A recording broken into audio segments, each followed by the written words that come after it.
Welcome to மிச்சுட்லா சமையலறைங்க. இன்னைக்கு நம்ம பார்க்க போகிறது ஒரு சைடஸ் ரெசிபின்னே சொல்லாங்க. காரசாரமான முருங்கைக்காய் மசாலா ரெசிபி தாங்க. வெரைட்டி ரைஸ்க்கெலாம் இது பர்ஃபெக்டான சைடஸ் ரெசிபின்னே சொல்லாங்க. இது எப்படி செய்யணும் வீடியோக்குள்ளே போய் பார்க்கலாம் வாங்க. இன்னும் நீங்கள் மிச்சுட்லா சமையலறை சேனலை சப்ஸ்கிரைப் பண்ணலையா? உடனே ரெட் கலர் பட்டனை கிளிக் பண்ணி சப்ஸ்கிரைப் பண்ணிக்கோங்க. கூடவே இருக்க பெல் ஐக்கானையும் கிளிக் பண்ணிக்கோங்க. உடனுக்குடன் அப்டேட்ஸ் உங்களை தேடி வருங்க. அடுப்பில் ஒரு பாத்திரத்தில் தண்ணி ஊற்றி வச்சிடலாம். இது நல்லா ஹீட் ஆகட்டும். இப்போ நல்லா ஹீட் ஆயிடுச்சு. இதில் நம்ம முருங்காயெல்லாம் சேர்த்துடலாம், கட் பண்ணி வச்சுருக்கிறதெல்லாம். இப்போ இதை நல்லா வேக வச்சு எடுத்து இந்த ரெசிபி பண்ணலாம். இது வேகிறதுக்கு தேவையான உப்பை நான் சேர்த்திறேன். 3/4 டீஸ்பூன் கல்லுப்பு சேர்த்திருக்கேன். இது உப்பும் சேர்ந்து வெந்தால் தான் நல்லாயிருக்கும். இப்போ பாருங்கள், முருங்காய் வெந்துருச்சு, கலரும் மாறிடுச்சு. இப்போ இந்த தண்ணியை வடிச்சிடலாம். பேன் ஒன்று அடுப்பில் வச்சு தேவையான எண்ணெய் சேர்த்திடலாம். எண்ணெய் ஹீட் ஆனதும் 1/4 டீஸ்பூன் சோம்பு சேர்த்திருக்கேன். சோம்பு நல்லா பொரிஞ்ச பிறகு இது கூட சின்ன வெங்காயம் சேர்த்திக்க போகிறேன். ஒரு 7 வெங்காயத்தை எடுத்து நான் தோல் நீக்கிட்டு நறுக்கி வச்சுருக்கேன், அதை சேர்த்திக்கிறேன். இது கூடவே ஒரு பெரிய வெங்காயத்தை பொடியாக கட் பண்ணி வச்சுருக்கேன், அதையும் சேர்த்திக்கிறேன். இப்போ இதை நல்லா வதக்கி விட்டுறலாம். கூடவே கொஞ்சம் கருவேப்பிலையும் சேர்த்திக்கலாம். சேர்த்திட்டா நல்லா வதக்கிடுங்க. இது ஒரு 2 நிமிஷமாவது இந்த வெங்காயம் வதங்கணும். வெங்காயத்தோட கலர் இந்த மாதிரி சேஞ்ச் ஆகிருக்கணும். சேஞ்ச் ஆன பிறகு இப்போ ஒரு தக்காளி சேர்த்திக்கிறேன். இது மீடியம் சைஸ் தக்காளி தான், அதனால் நான் 1 சேர்த்திக்கிறேன். ரொம்ப பெரிய தக்காளியாக இருந்தால் அரை தக்காளி மட்டும் சேர்த்தனாலே போதும். இதை சேர்த்து நல்லா கிளறி விட்டுருங்க. இப்போ இது சீக்கிரம் வதங்கணும் இல்லையா, அதுக்காக கொஞ்சம் உப்பு சேர்த்திக்கலாம். 1/4 டீஸ்பூன் கல்லுப்பு சேர்த்து போட்டிருக்கேன். இதை சேர்த்து நல்லா கிளறி விட்டுருங்க.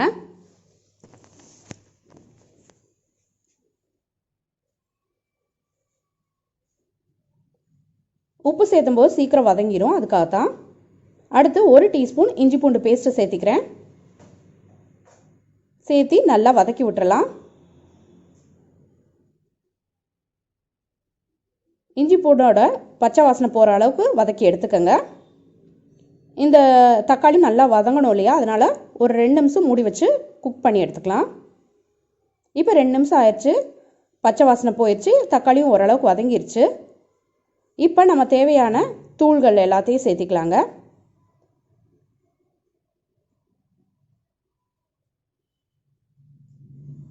அரை ஸ்பூன் மஞ்சத்தூள், அரை ஸ்பூன் மிளகாய்த்தூள், அரை ஸ்பூன் மல்லித்தூள், 1/4 ஸ்பூன் கரம் மசாலா தூள், அரை ஸ்பூன் குழம்பு மிளகாய் தூளுங்க. இது எல்லாம் சேர்த்து நல்லா வதக்கி விட்டுருங்க. வெறும் மிளகாத்தூளும் கரம் மசாலா தூள் மல்லித்தூள் மட்டும் சேர்த்தா அது ஒரு டேஸ்ட் கொடுக்கும். நம்ம கூடுதலாக குழம்பு மிளகாய் தூள் சேர்த்தும் போது அது கூடுதல் சுவையும் இருக்கும், நல்ல மணமும் இருக்குங்க. அதுக்காக தான் சேர்த்துறோம். சேர்த்து நல்லா கிளறி விட்டுருங்க. இது நல்லா வதங்கணும். இந்த மசாலா தூளோட பச்சை வாசனை எல்லாம் போகணும். நல்லா வதக்கி விடுங்க. அப்போ தான் ஒன்றோட ஒன்று பைண்ட் ஆகும் அந்த மசாலாலாம், வெங்காயம் தக்காளி கூட. இப்போ இதை நம்ம மூடி வச்சு குக் பண்ணி எடுத்துக்கலாம். ஒரு 2 நிமிஷம் குக் ஆகணுங்க. குக் ஆன பிறகு காமிக்கிறேன். இப்போ 2 நிமிஷம் ஆயிடுச்சு. ஓப்பன் பண்ணி ஒரு வதக்கி விட்டுறலாம். அது வதங்குற கேப்பில் நான் ஒரு மிக்ஸி ஜாரில் ஒரு 7லேருந்து 8 பல்லு தேங்காய் எடுத்துக்கிட்டேங்க. இது கூட ஒரு அரை டீஸ்பூன் சோம்பு எடுத்துருக்கேன், அதையும் சேர்த்திக்கிறேன். இப்போ இதை நல்லா மையாக தண்ணி ஊற்றி அரைச்சி எடுத்துடணும். அரைச்சி எடுத்துகிட்டு காமிக்கிறேன். இப்போ விழுதை அரைச்சி எடுத்தாச்சுங்க. நம்ம இந்த விழுதை இந்த பேனில் நம்ம சேர்த்திக்கலாம். வெங்காயம் தக்காளியெல்லாம் நல்லா அந்த மசாலா கூட வதங்கிருச்சு. இப்போ அந்த விழுது அரைச்ச மிக்ஸி ஜாரில் ஒரு அரை டம்ளர் தண்ணி ஊற்றி அதை மட்டும் அலசிட்டு அந்த தண்ணி இந்த பேனில் சேர்த்திக்கிட்டேன். இப்போ இதை நல்லா கிளறி விட்டுருங்க. கிளறி விட்டு கெட்டியாக இருந்தால் மறுபடியும் வேணால் தேவையான அளவு தண்ணி சேர்த்திக்கங்க. இப்போ நல்லா கலந்து விடுங்க.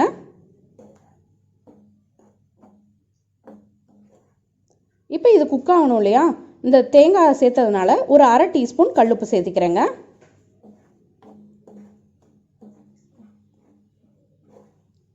அதையும் சேர்த்து நல்லா கிளறி விட்டுறலாம். அப்போ தான் உப்பு பிடிக்கும், அந்த விழுதும் சேர்த்திருக்கிறதுனால. இப்போ இது ரொம்ப கெட்டியாக இருக்கிறதுனால நான் மறுபடியும் கொஞ்சம் தண்ணி சேர்த்திக்கிறேன். ஒரு அரை டம்ளர் வரைக்கும் மறுபடியும் சேர்த்துக்கிறேங்க. சேர்த்திட்டு இதை நல்லா கிளறி விட்டுறலாம்.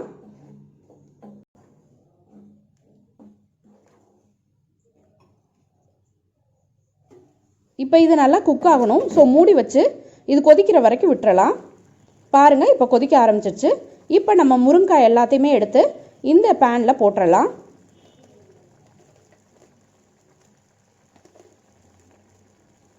முருங்கைக்காய் இந்த மசாலாவோடய சேர்த்து கொதிக்கணும். கொதித்து வெந்து வரும்போது தான் மசால் வந்து முருங்கைக்காயில் ஃபுல்லாக இறங்கும். அப்போ தான் டேஸ்ட்டும் நல்லாயிருக்குங்க. ஸோ அதனால் முருங்கைக்காயெல்லாம் சேர்த்து நல்லா பரட்டி விட்டுட்டு இப்போ இதை வந்து நம்ம குக் பண்ண ஆரம்பிக்கணும். இதுக்கு நல்லா கிளறி விட்டுறணும். கிளறி விட்டு முருங்கைக்காய் எல்லாமே மூழ்கிற அளவுக்கு, மசாலாவில் மூழ்கிற அளவுக்கு பரட்டி விடணும்.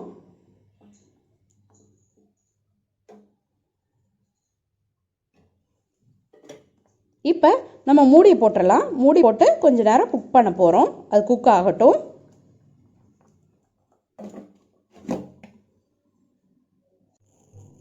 பாருங்கள், மசாலா குக் ஆகிட்டுருக்கு. தண்ணி அப்படியே நம்ம ஊற்றுனதுக்கும் இப்போக்கும் பார்த்தீங்கன்னா டிஃப்ரென்ஸ் தெரியும். அந்த வத்தி சுருண்டு வர ஆரம்பிக்குது மசாலா எல்லாம். ஆனால் இன்னும் வத்தினா தான் டேஸ்ட் நல்லாயிருக்கும். நீங்கள் சாதம் கூட போட்டு பரட்டி சாப்பிட்றீங்கன்னா, வெறும் சாதம்னா இந்த ஸ்டேஜில் இறக்கிடலாம். இல்லை சைடிஷ்னால் இன்னும் கொஞ்சம் நேரம் வேகணும். ஸோ மூடி வச்சிடலாம். இன்னும் கொஞ்சம் நேரம் குக் ஆகட்டும், ஒரு 2 மினிட்ஸ். பாருங்கள், 2 நிமிஷம் கழிச்சு ஓப்பன் பண்ணிவிட்டேன். இன்னும் வத்தி வந்திருக்கு. இன்னும் கொஞ்சம் சுருண்டு வரணும். மறுபடியும் குக் பண்ணிக்கலாம். இந்த அளவுக்கு சுருண்டு வரணும் மசால். அப்போ தான் வந்து டேஸ்ட் நல்லாயிருக்கும். இப்போ அடுப்பு ஆஃப் பண்ணிடலாம். நம்மளோட முருங்கைக்காய் மசாலா ரெசிபி ரெடி ஆயாச்சு. பவுலுக்கும் மாற்றிட்டேங்க. இது வந்து வெரைட்டி ரைஸ்க்கு பர்ஃபெக்ட் சைடிஷ் ரெசிபினே சொல்லலாம். சூப்பராக இருக்குங்க. இதை வந்து கொஞ்சம் முன்னாடியே கிரேவி இருக்கிற ஸ்டேஜில் இறக்குனீங்கன்னா ஒயிட் ரைஸ் கூட பிசைஞ்சு சாப்பிட்டாலும் அது ஒரு டேஸ்ட் கொடுக்குங்க. செமையாக இருக்கும். நீங்களும் ட்ரை பண்ணி பாருங்கள். இந்த வீடியோ உங்களுக்கு பிடிச்சதா என் வீடியோவை லைக் பண்ணுங்கள், ஷேர் பண்ணுங்கள், கமெண்ட் பண்ணுங்கள். என் சேனலுக்கு நீங்கள் புதுசாக இருந்தால் என் சேனலை சப்ஸ்கிரைப் பண்ணிக்கோங்க. கூடவே இருக்க பெல் ஐக்கானை மறந்துடாம கிளிக் பண்ணிக்கோங்க. இன்னொரு வீடியோவில் பார்க்கலாங்க. Until I meet, it's signing off from Michutla. Thank you. Bye.